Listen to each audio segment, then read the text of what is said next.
Students, आज हम worksheet number 50 आंकड़ों का प्रस्तुतिकरण डिस्कस करने जा रहे हैं।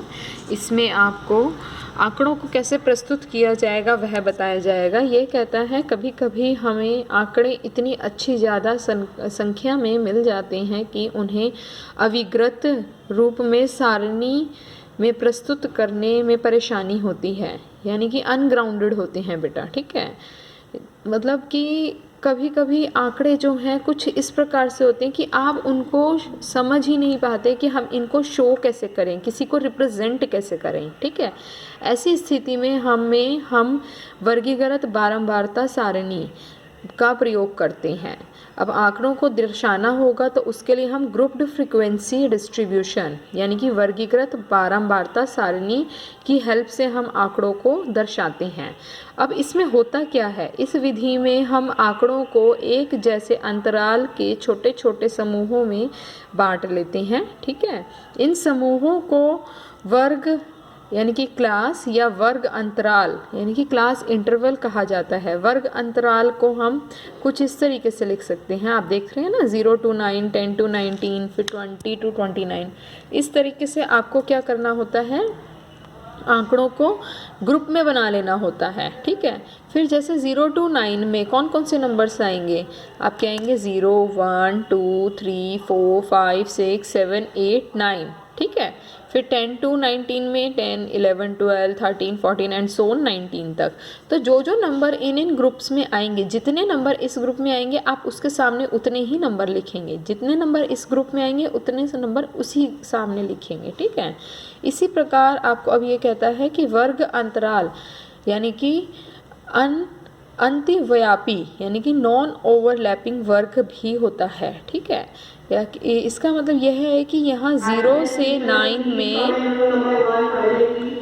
0 to 9 में अंक आएंगे 0 के बराबर या बड़े तथा 9 के बराबर या छोटे। ठीक है, जैसा कि आपको बताया गया था अभी 0, 1, 2, 3 सो ऑन 9 तक। ठीक है, इसी प्रकार 10 to 19 में जो आपके नंबर्स आएंगे वह आएंगे 10 के बराबर या 10 के बड़े या फिर और तथा 19 के बराबर या उससे छोटे। ठीक है, लेकिन अगर हमारे आंकड़ों में कोई अंक 9 से 10 के बीच का है, जैसे कि उदाहरण 9.5, तब हम उसको कहाँ लिखेंगे, यह हमारी सबसे बड़ी प्रॉब्लम सामने आती है। तब हमें क्या करना होगा, हमें फिर ये डिस्ट्रीब्यूशन जो ये क्लास इंटरवल है फिर हम ऐसा नहीं बनाएंगे। ठीक है, यदि 9.5 होगा तो हम उसको इस प्रकार बनाएंगे 0 to 10, 10 to 20, 20 to 30, 30 to 40, because जो 9.5 होगा वो आपका इस वाले इंटरवल में आ जाएगा। देख सकते हैं ना, 0 to 9 वाला इस वाले इंटरवल में आ जाएगा। ठीक है, क्योंकि 0 to 9 और 10 to 19 में 9.5 नहीं आ सकता। ठीक है, लेकिन इस वाले इंटरवल में आ जाएगा। तो हम कोशिश करते हैं कि हम संतत वर्ग यानी कि कंटिन्यूस क्लासेस डिस्ट्रीब्यूशन, लगातार वाला जो आपका क्लास इंटरवल होगा वो हम इस वाले को ज़्यादा प्रेफर करते हैं, इससे कि हमारा ज़्यादा डेटा कवर हो जाता है और हमें आसानी भी होती है डेटा को अपने शो करने में। ठीक है, अब आपको कुछ उदाहरण बताता है ये। निकटतम सेंटीमीटर में मापी गई 50 विद्यार्थियों की लंबाई कुछ इस प्रकार है। ठीक है, ये आपके विद्यार्थी 50 हैं, उनकी लंबाई दे रखी है सेंटीमीटर में। अब इसको शो कैसे करेगा, ये कहता है कि वर्गीकृत बारंबारता बंटन सारणी में इसको निरूपित कीजिए। सबसे पहले तो बेटा आप टेबल बनाएंगे, उस टेबल के 3 हिस्से कर लेंगे। ठीक है, पहले हिस्से में आप लंबाई जो आपको दे रखी है सेंटीमीटर में उसको लिखेंगे। उसको आप ऐसी रफली नहीं लिखेंगे, आप उसका एक अंतराल स्वतंत्र वर्ग जो ये आपने कंटिन्यूस डिस्ट्रीब्यूशन है उसी रूप में लिखेंगे। ये लिखते कैसे हैं, सबसे पहले सबसे छोटी संख्या होती है, फिर आपको बराबर जो आपका गैप होगा वही कंटिन्यूसली करना है। जैसे कि 150 से 55, 55 से 160, तो बीच बीच में बराबर का जो डिफरेंस होना चाहिए वो बराबर होना चाहिए, कहीं कम कहीं ज़्यादा नहीं। ठीक है, उसके बाद मिलान चिन्ह हमेशा 5 का 4 करने के बाद 5वां हम क्रॉस मारते हैं। तो एक जो होता है वो एक 5 के बराबर होता है, ठीक है। और बारंबारता यानी कि इनकी गिनती, और इनके सामने इनका कुल लिखेंगे, ठीक है।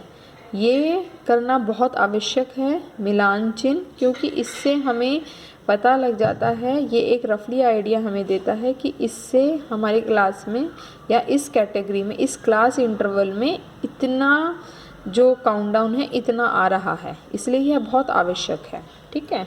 इस प्रकार आप करेंगे तो आप आसानी से देख सकते हैं। अगर एक 4 डंडों बाद एक क्रॉस है तो यानी ये सिंपल 5 है। 2 डंडे फिर ऐसे 2 ऐसे बना रखे हैं चिन्ह, तो यानी कि वो 10 के बराबर है। तो इससे बहुत आसानी से हम कैलकुलेट कर सकते हैं, ठीक है। अब ये आपको प्रैक्टिस के क्वेश्चंस हैं, इनको आप देखिए। फर्स्ट में 40 इंजीनियर के आवास से कार्यस्थल की किलोमीटर की दूरी दे रहा है। सबसे पहले जो आप करेंगे, मिनिमम नंबर को देखिए। मिनिमम नंबर कौन सा है यहाँ पे? मिनिमम नंबर आपका 2 दिखाई दे रहा है, ठीक है। तो ये कहता है 0 से शुरू कर लीजिए। 0 to 5 को पहला अंतराल लेकर फिर आगे 5-5 के वर्ग के अंतराल के दौरान आप अपना वर्गीकरण करेंगे, ठीक है। तो आसानी से हो जाएगा। 0 to 5, फिर 5 to 10, फिर 10 to 15 एंड सो ऑन। अगला 30 दिन वाले महीने में एक नगर का सापेक्ष आर्द्रता यानी कि परसेंटेज यह रही है, तो आपको उसका बारंबारता सारणी बनाना है। ये इसने आपको हेल्प कर रखी है। सबसे पहले सबसे मिनिमम देखेंगे। मिनिमम कौन सा है आपका? ये देखिए 86 के अलावा भी 84.9, तो आप 84 से शुरू कर सकते हैं स्टूडेंट्स। ये आपने यहाँ शो भी कर रखा है। 84 to 86, फिर 86 to 88, ऐसे पहले लाइन में यही लिखेंगे। फिर मिलान चिन्ह कि इस कैटेगरी में कितने आ रहे हैं, फिर जितने हैं उनकी गिनती यहाँ लिखेंगे, ठीक है। और कुल करके यह कंप्लीट कर देंगे। यही आपका होमवर्क है। Thank you so much.